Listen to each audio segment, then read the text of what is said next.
Ready? Open strike. My time will begin on my first word.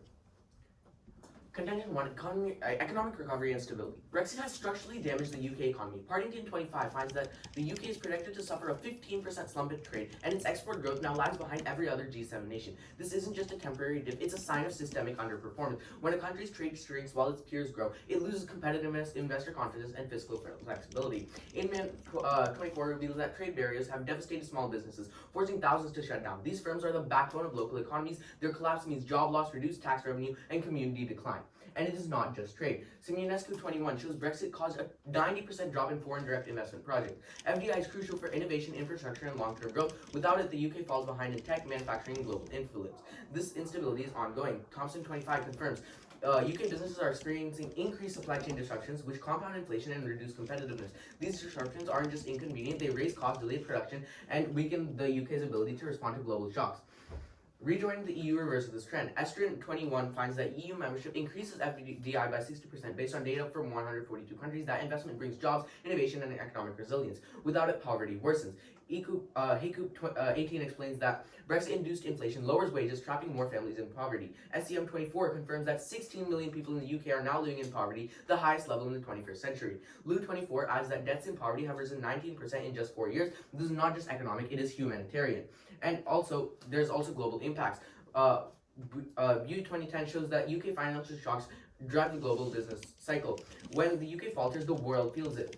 View 13 finds that one crisis spread poverty to over 100 million people worldwide.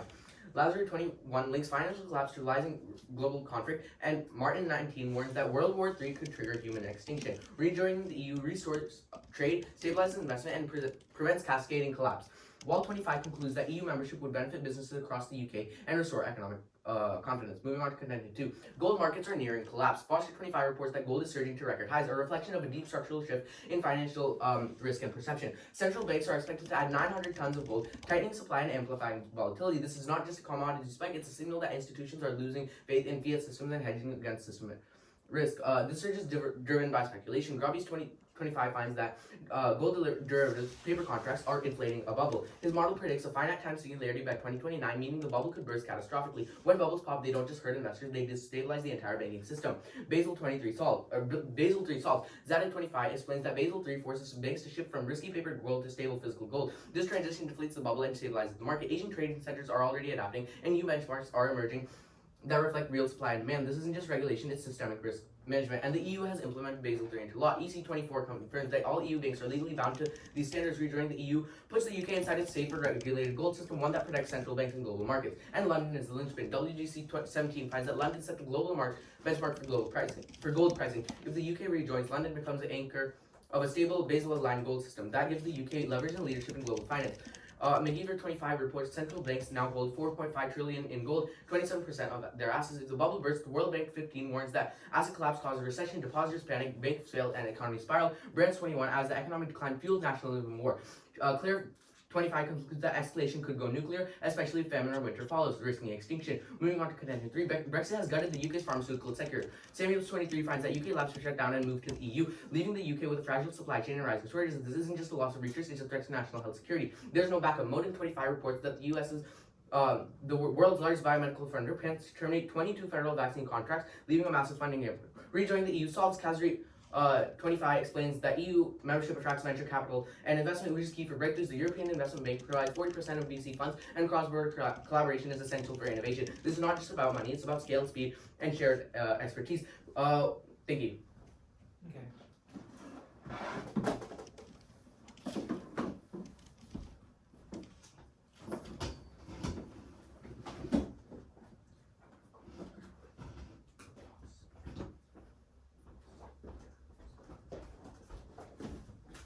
Let me just get out my timer. Okay, just to reiterate, my name is ChKa Karyala, speaking for the negation on the second, and time will start on my first word. We negate the resolve. Our first contention is politics. Ash 24 states that Britain is now a center-left government committed to the rule of law, social justice, and good relations with Europe, making them far more suitable than other European countries. Van Veldelzen 24 notes that the government is sending positive signals to markets and international partners, implementing policies to support economic growth and long-term planning. This shows the UK is a strong, stable position right now. Any policy like rejoining the EU would ruin the stability. Stacey 24 writes that rejoining the EU would contradict UK Prime Minister Starmer's firm anti-re-entry pledge, provoking backlash from pro-Brexit voters and nationalist factions like Reform UK, increasing domestic political tensions. The Guardian 24 reinforces this, explaining that such a move would empower right-wing parties, increasing their vote by 10 to 15%, while Chatham House 23 notes that sudden EU re-entry could fracture parliamentary support and create gridlocks in the House of Commons. This domestic political backlash and strengthening the national opposition would slow legislation, block reform, and make the government less effective at implementing its policy agenda. The impact is econ. The economic consequences of destabilizing the current UK government are significant and measurable. Chatham House 23 says that the projections indicate that the political instability of this magnitude could reduce GDP up to 0.5 to 1%, which in the UK's economy amounts to billions in lost output annually. Investor confidence would drop sharply as markets would react to uncertainty over government policies and how they would be implemented. This would increase market volatility, raise borrowing costs for government and businesses. Further, key reforms that support long-term growth like public-private partnerships, housing initiatives, and green energy investments would be delayed or stalled. This slow infrastructure investment reduces employment opportunities and limits domestic investment. In addition, instability could discourage foreign direct investment as international partners may see the UK as an unreliable environment for businesses. Our second contention is AI.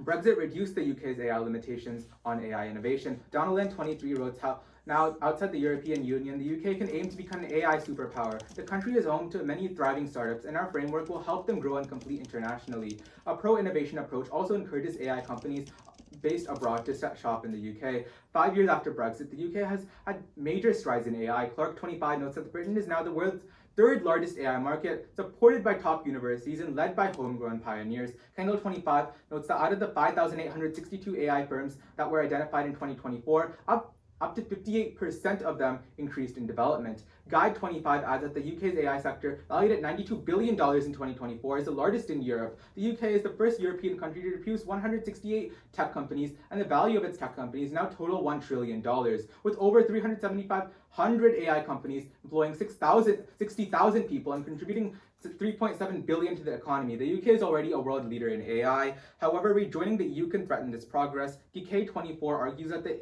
EU AI Act approach, which separates high-risk AI into categories, isn't the best to regulate AI fairly. The EU adopted the system to stay consistent with its existing frameworks, but it can be harmful for the UK, which still follows the same old harmonized EU post-Brexit rules. DK emphasizes that the UK should avoid this counter-impartment risk approach and instead use the incremental regulations that won't hurt its tech competitiveness. If the UK were to rejoin the EU, its economy would be reduced due to AI regulations. Right now, according to Government of UK 25, the economy is blessed due to development of AI, contributing to £3.7 billion to the economy and providing 60,000 jobs. If development of AI were to be reduced, there would not be any employment opportunities and potential dream economy would be disbanded. Thus, Dougherty Valley urges the negation ballot. Thank you very much.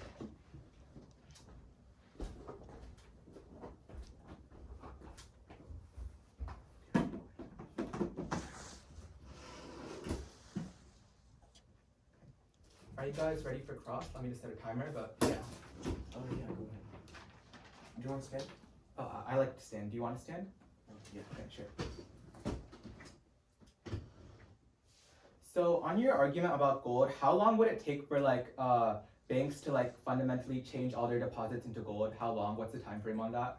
So once the UK rejoins the EU, since the EU has implemented Basel III into law, it would be moved the paper gold would be moved to a more what do you mean paper gold? Stable source. As I've said, Groby's 25 finds that gold derivatives is basically paper contracts or gold derivatives. Okay, so how long would that take? Can you give me a time frame? That's what I was asking. How long would the transition take? Yeah. So it would be within a short period of time. I don't have an exact statistic. However, due to the Basel III law, it's confirmed to happen. Okay, you can take the next question. Yeah, let me go to it.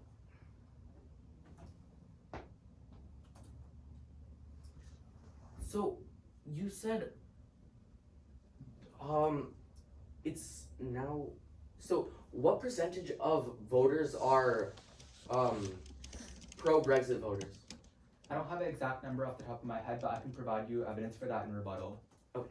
Okay, so you guys said something about World War III, but what is the probability of that happening? What does your card exactly say? And could you send that card after cross?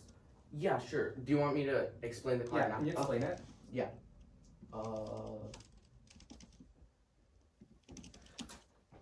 So yeah, Lazaro 2021 links financial collapse into rising global conflict, and Martin 2019 warns that World War III could trigger human extinction. So global conflict is. Wait, but have we seen global extinction the last 2 times we had a world war?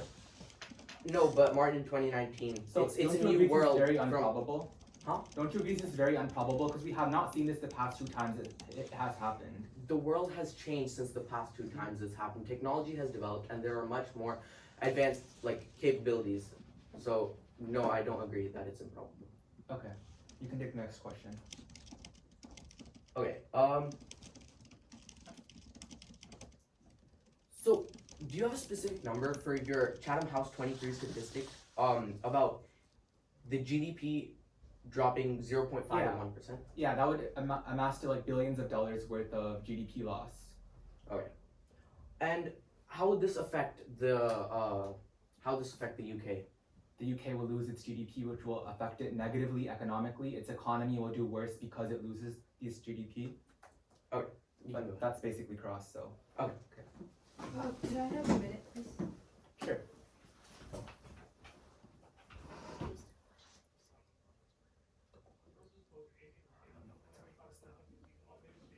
Wait, sorry, just one thing. What evidence did you want? What number did you want?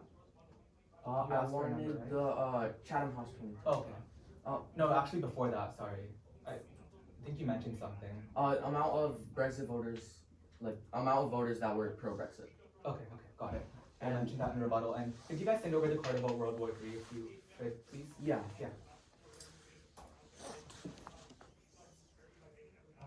How much Brexit voters like? Oh. Can you please send the Brexit card? Let me just send it.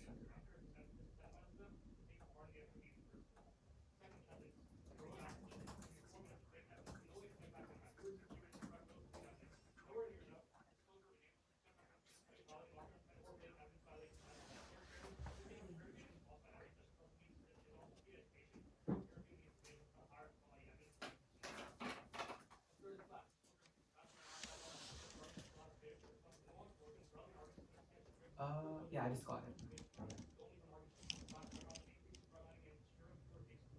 And even though you are gonna state it, can you also send the card for the amount of Brexit voters? We didn't have a card because it wasn't mentioned in our case.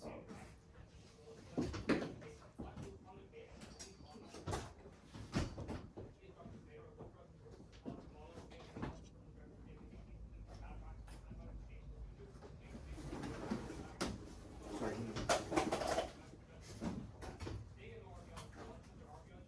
Oh wait, sorry. Did you mean how much it would increase their vote share by? I think that's what you meant. Sorry, I got a bit confused by the phrasing of that question. No, it was specifically the amount of. Oh, okay. We didn't mention anything like that in our case, so I think it was a confusion. Oh. Sorry.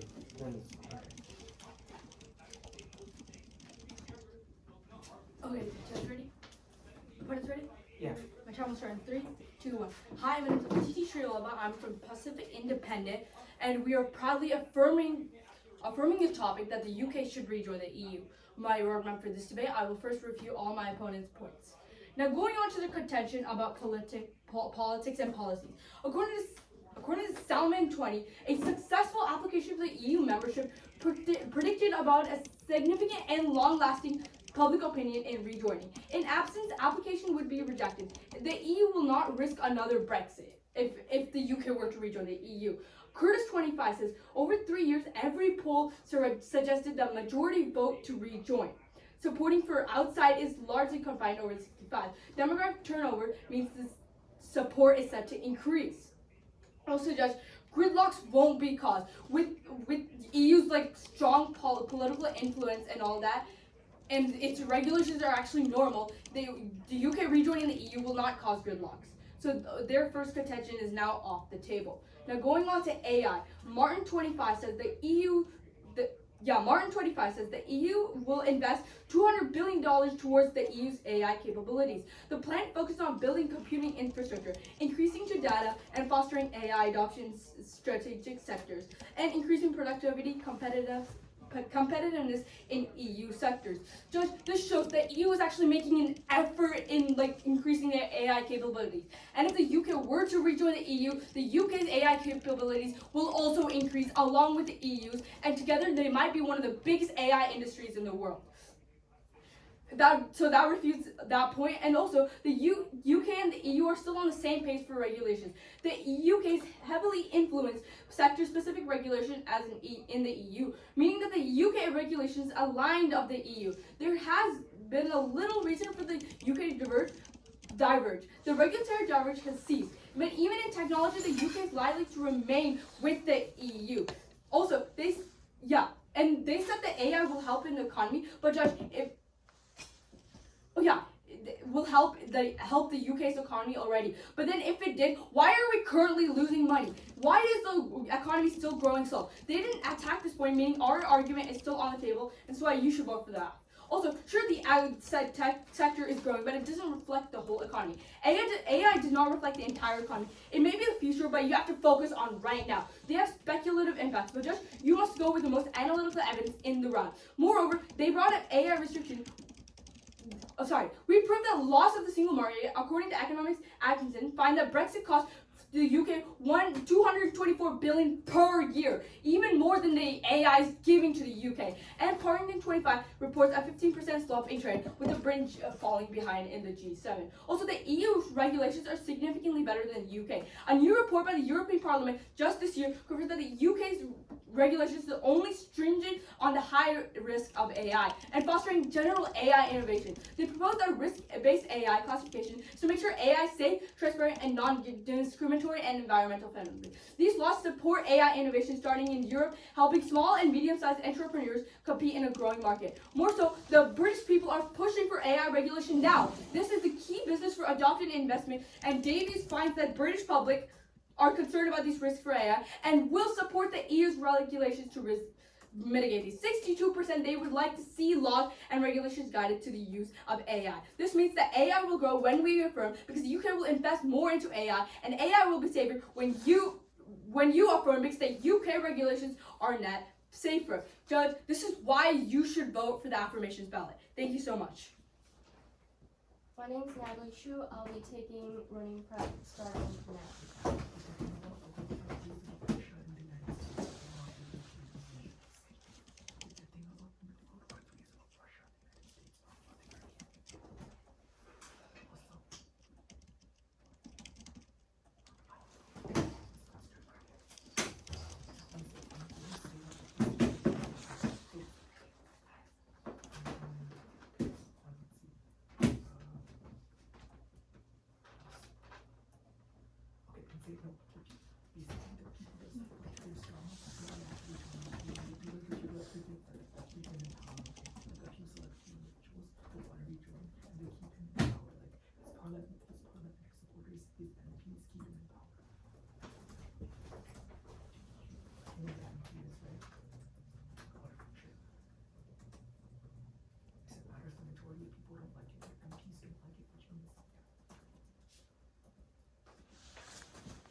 Okay, we took 1 minute and 15 seconds of prep.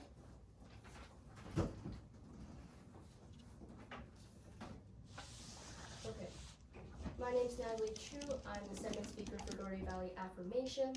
First, I'll go over my opponent's case, then I'll talk about our own case. Timer starts on my first word.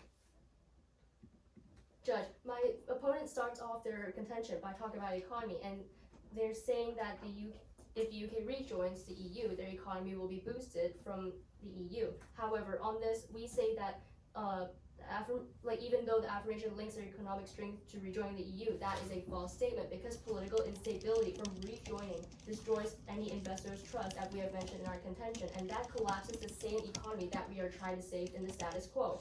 If we rejoin the EU, we will lose our investors' trust, as we have mentioned in our politics contention, and therefore this will not stand.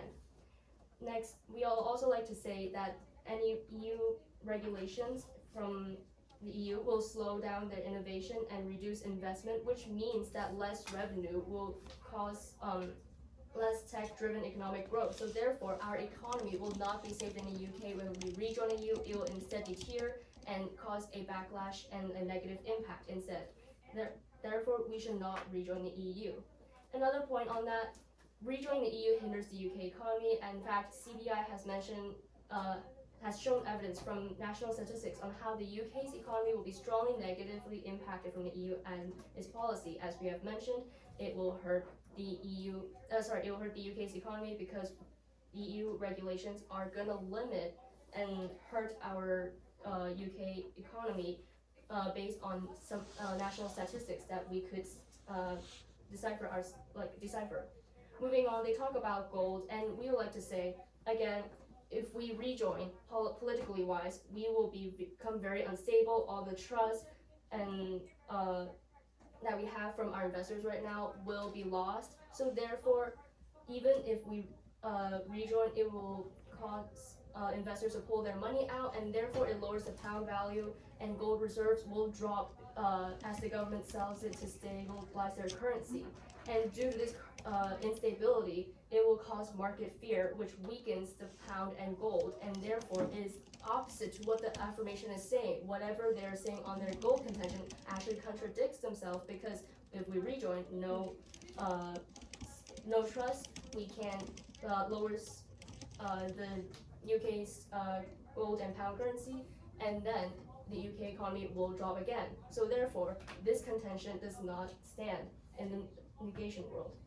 Moving on to our case, my opponent has mentioned on how if we rejoin the EU, we will have, in order to have a successful application, the UK will make sure that they actually apply well and that they will not get rejected, and they will not have Brexit again if they rejoin. However, on that, we like to say, in our case, we mentioned how the left wing is under Keir Starmer is being in control of the UK right now. He's leading the UK, and his supporters will keep him in power no matter what happens. And as he doesn't want to rejoin the UK, rejoin the EU, it will not happen because it doesn't matter whether or not people prefer to rejoin, since the person in power does not want to rejoin. So therefore, on their points of people wanting the popularity in the UK does not stand. Moving on, onto our AI contention, they respond that the EU is starting to put in effort and that they're trying to increase competitiveness, and if we rejoin, it will benefit the UK. However, in the EU, they're not in like the UK. The UK is top 5 in AI innovation. The EU is not even in that top 5, so therefore, how will we directly help each other? Finally, they say that EU have better regulations on AI, but we like to respond to that by saying that the EU regulations actually have a lot of safety concerns in it, and since these safety concerns actually limit their regulations, it does not help the UK at all. It will harm them instead. Thank you.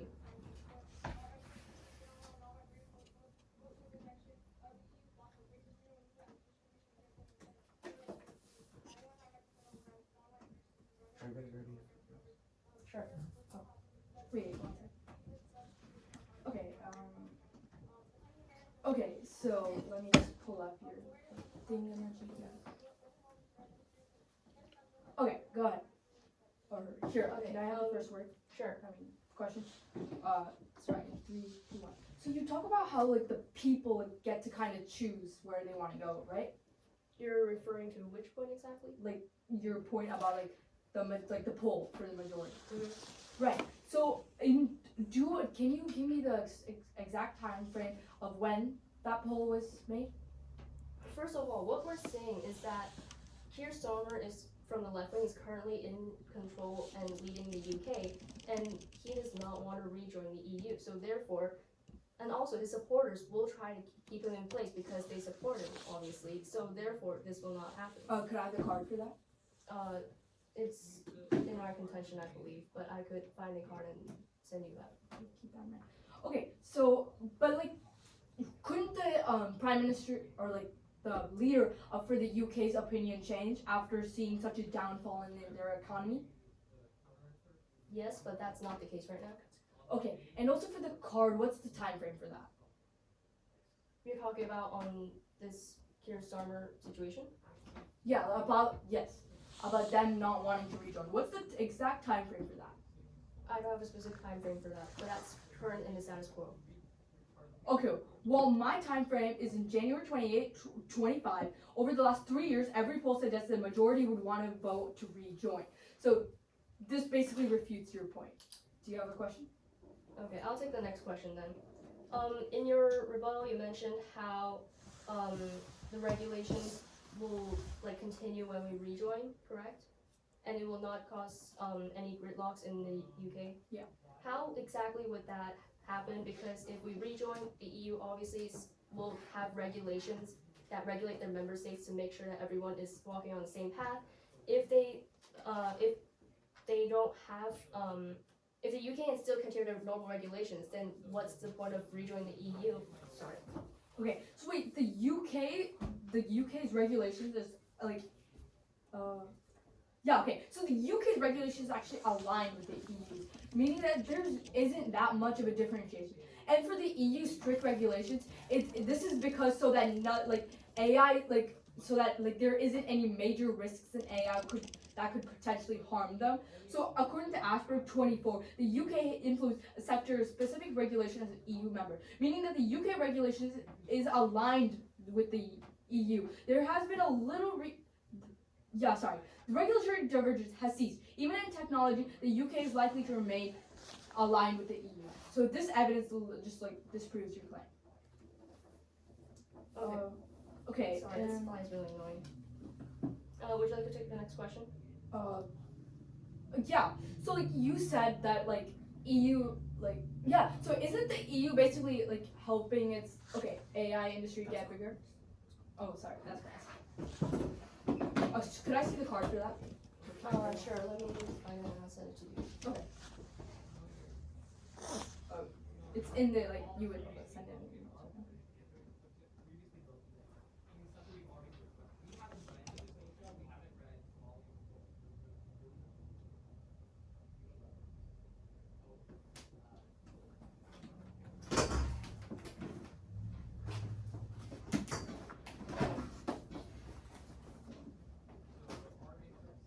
Do you guys want me to start after you send the card? Sure. Let me try. Yeah. Get the card first.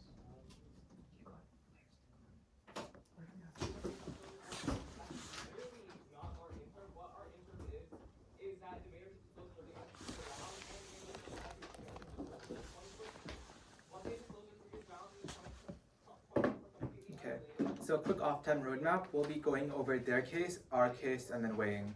Is everybody ready? Yeah.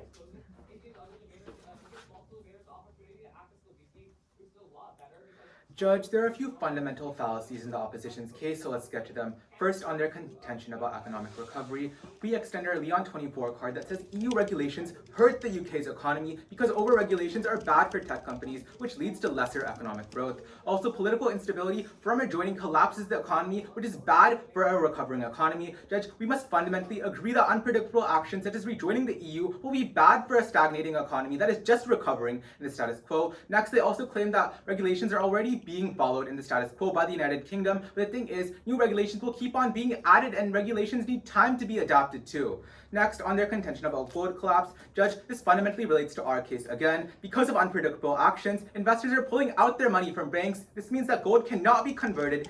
This means money cannot be converted into solid form as gold, which fundamentally takes out their entire contention here. Moreover, they do not provide an exact time frame of when this will happen, and in the time it takes for banks to convert this into gold, many bad things and economic devastations may happen before all this money can be fully converted. Next, Judge, let's go on to our case on politics. First here, we extend. Unpredictable actions such as joining the European Union will break the United Kingdom's center-left government and make them unstable. Basically, this will make them unpopular and will lead to 0.5 to 1% decrease in GDP, which will amount to billions of dollars in economic loss. This is fundamentally bad because economy is important. Now, they say the majority of people actually want to rejoin the EU, but we say that the people that matter actually don't. The MPs in Keir Starmer's party and the people that support him actually don't want him to rejoin the EU because he himself bases his policies off what the people want, and what the people want is to not rejoin the European Union.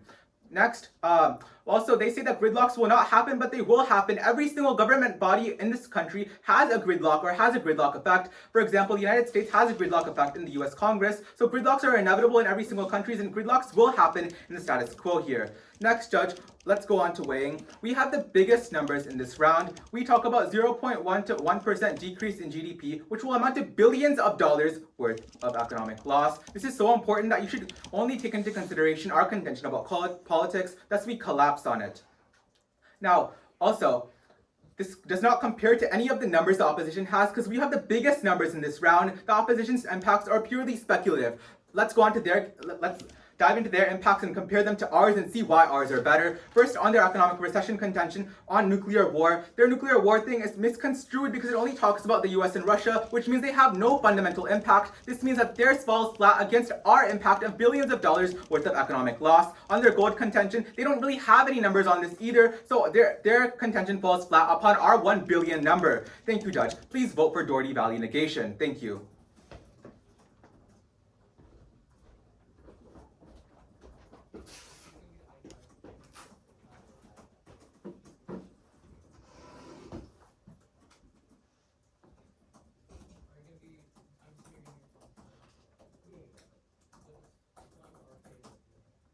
Are you guys ready for Grand Cross? Yeah. Okay. Let me. I'll start the timer right now. You guys can take the first question. 5, 3, 2. Okay. So, could you elaborate what you meant while refuting our nuclear war point? Okay, basically, according to your evidence, it talked about nuclear war between the United States and Russia, which is kind of irrelevant to the topic we're debating here. So that was used as an example of global volatility. It wasn't used as specifically. No, you guys were saying nuclear war was going to happen. Again, it was used as an example in the source. It wasn't used as nuclear war can only happen between Russia and the U.S. And also, but that specific source you're stating only states it would happen between the United States and Russia. Is that not true? No. It says powerhouses such as implies that Russia and the U.S. are examples. Okay, well, if you say that nuclear war will happen, do any EU countries actually own any nuclear weapons to start this nuclear war if it will ever need to be started? Yes, the UK has nuclear plants and all that. The EU also has nuclear weapons. Yeah, but so does Russia. So does North Korea. If so does the US. If any of them were to even spark a nuke, this could be catastrophic and people could die. Okay, but wouldn't you agree for countries such as the United Kingdom or especially the EU, there's gridlocks in place where all member states have to agree in order to do something major such as nuclear war? Yes, they will all have to contribute. Okay. It's because all of the states will be impacted. And also, are you sure? What's the probability of all of them agreeing?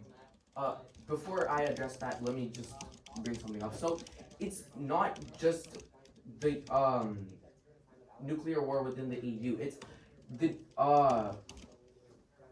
basically it's just the economic impacts of the gold contention. We have a link where it will where it'll impact economies around the world, including those of nuclear. Can you give me an example of that? Yeah, sure. Again, Russia, North Korea, and So their economies were impacted? yeah, I can show you like Can you give me like a date and like numbers, please? If that's okay with you? Sorry, can you repeat the question?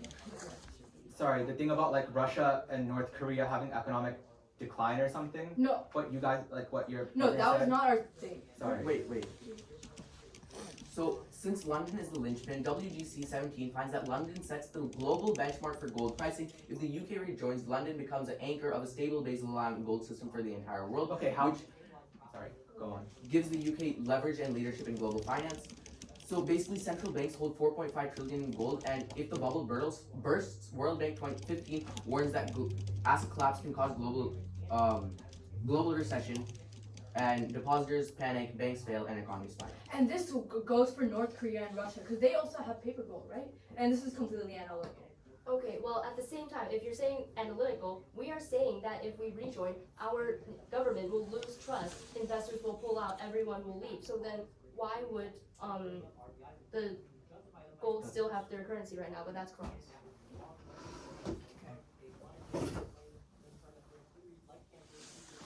We'll take any remaining probably.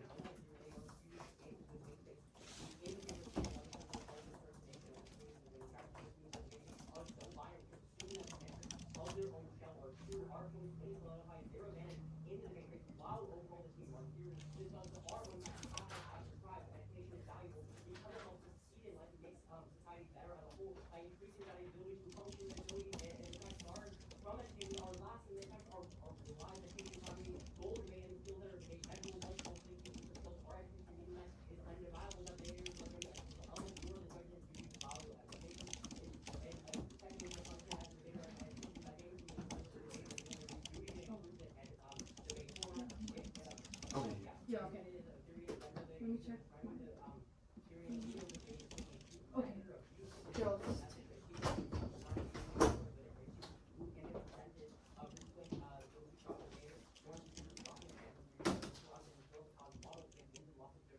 Let me get it.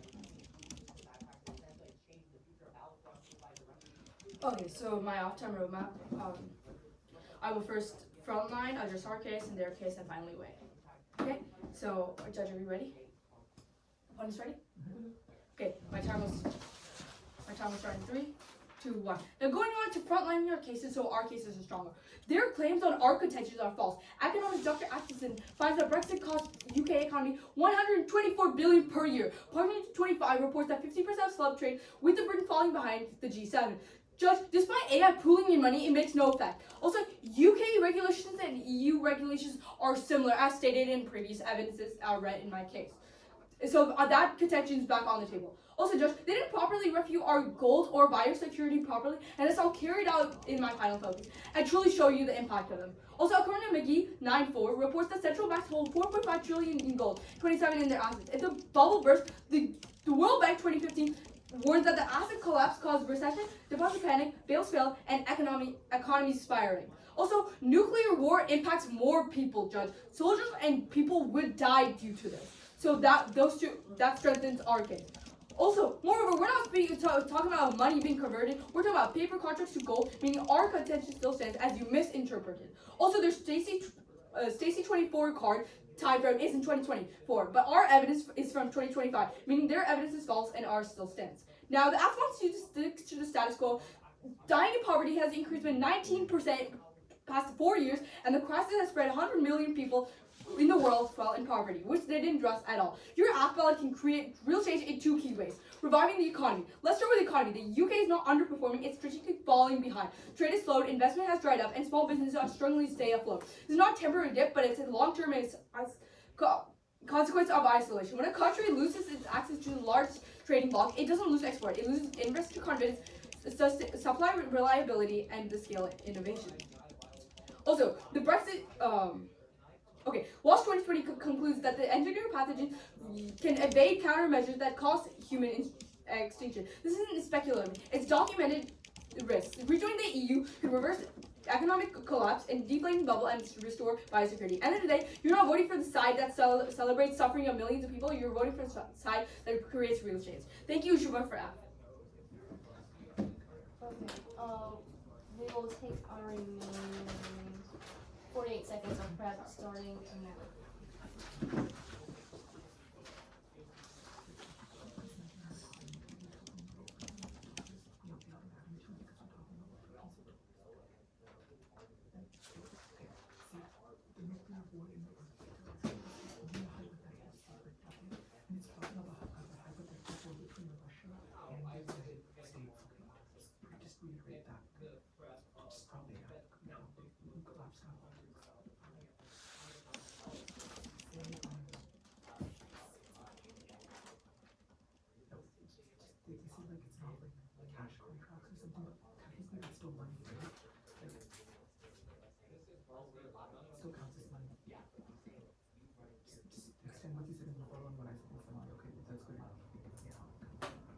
Okay, that's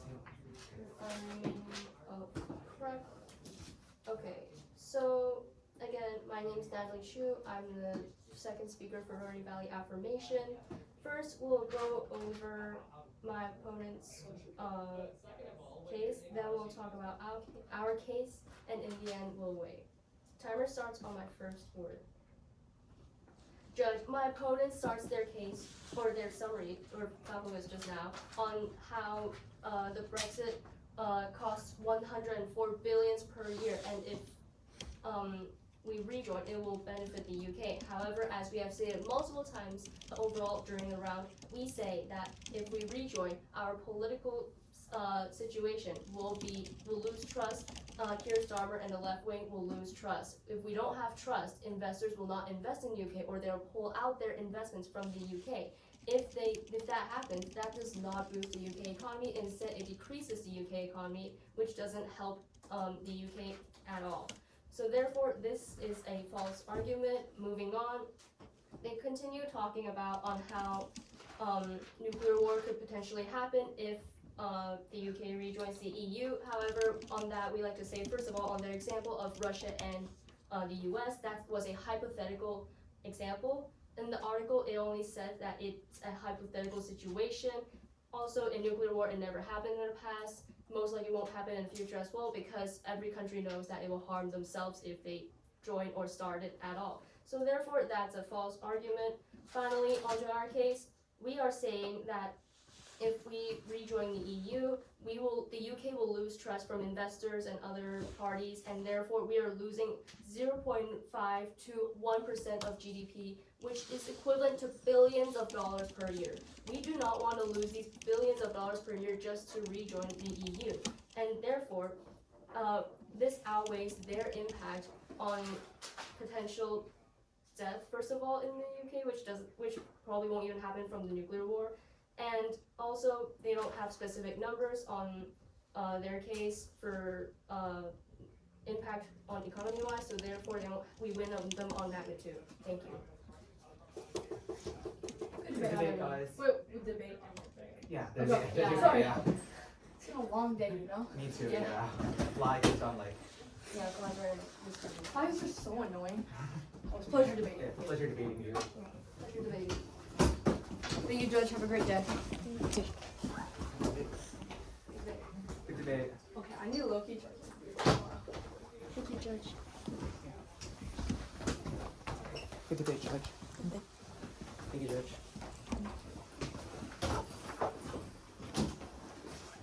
When you're talking. Huh?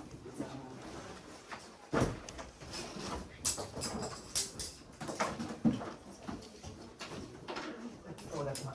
I'm so clumsy right now. Okay.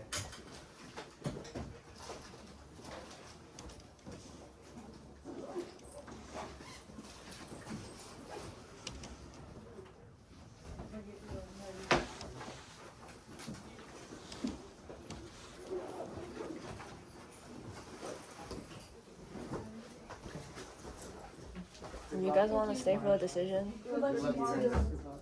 Oh, did Judge, did you say something? Do you guys want to stay for the decision or no? Oh, we can stay. Yeah, sorry. It might take around like 5 minutes. Okay, Sure, yeah, no no problem. problem.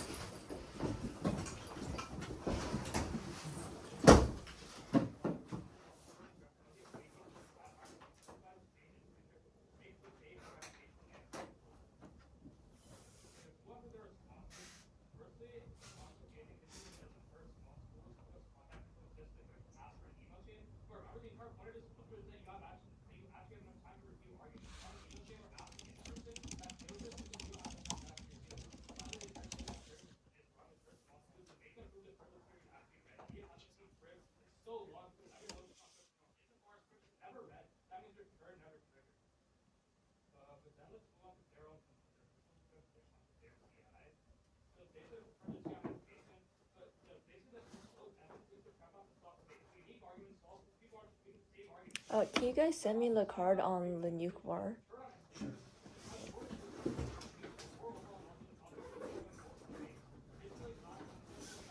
Is there any other parts you want, Judge?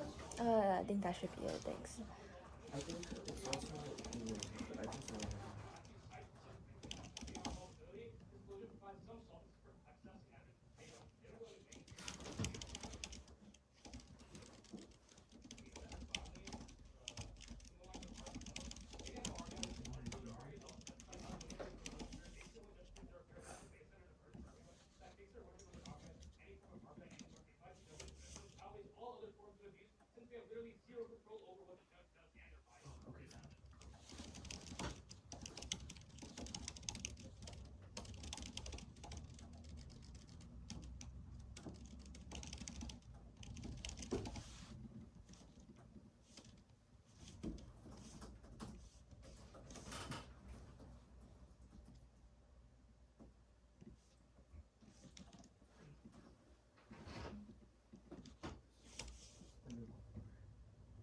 Yeah.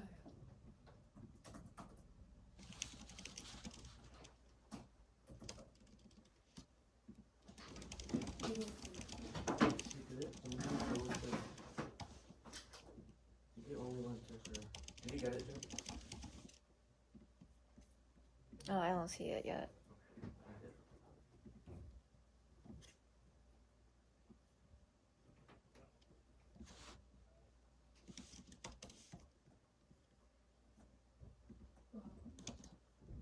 It was Martin Martinez. Martin? Oh, okay.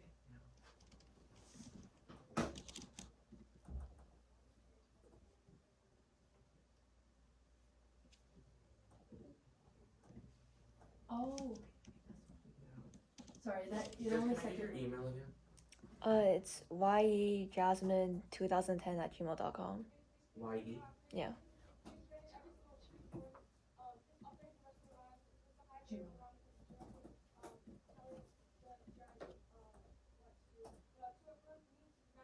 It should send to you right now. Yeah. About Russian, you would say. Such as? Yeah, that's right.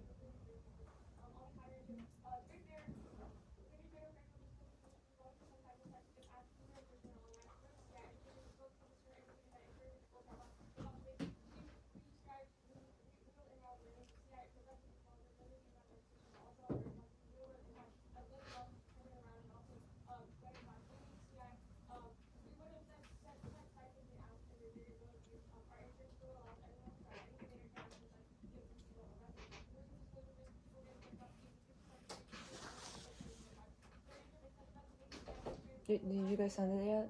Yeah, we sent it. It Okay. should come. Y-E? Jasmine. Oh, is there an E at the end of Jasmine? Yeah. Oh, sorry. Yeah, that's fine. Should be okay.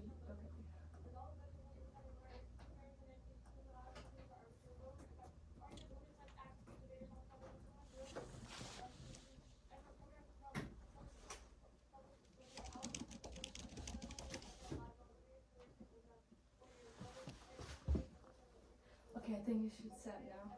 Sorry. Okay, thanks. That's fine. If you still didn't get it, we can directly show you the card. If that helps. Pretty sure it'll come soon.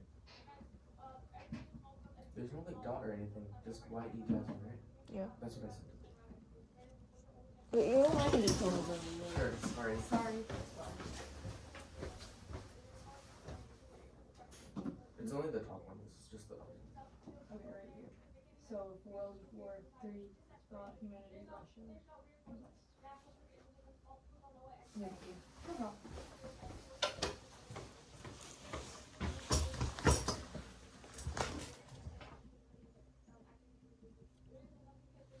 Alright, you guys ready for my decision? Yeah. Okay, so I voted for Dougherty Valley on the con side. It was a very good debate, and both sides have done a great job with their explanations. I cannot buy the pros nuke impact. It's never explained to me exactly how it happened. The card itself is just like pure speculation. It's just like saying, oh, Russia and USA, they're unstable, therefore they might press the nukes. I don't really think there's a clear like link to the actual contention. Colin Wong with their time frame argument, they made it very clear to me that the instant we go with pros world, Britain's GDP will drop. I believe in their explanation on why EU regulations will lead to instability, investors pulling out, and their impacts resulting from such. For your guys' like final summary, like guys didn't really respond to that argument, so I like have to give it to them. Yeah, extinction impact is big, but like it's not really like made clear to me or proven to me that the nuke war is even gonna happen. The probability of the nuke war happening is like in the decimals here, and for these reasons I vote gone. And there's more individual feedback in the written RFD.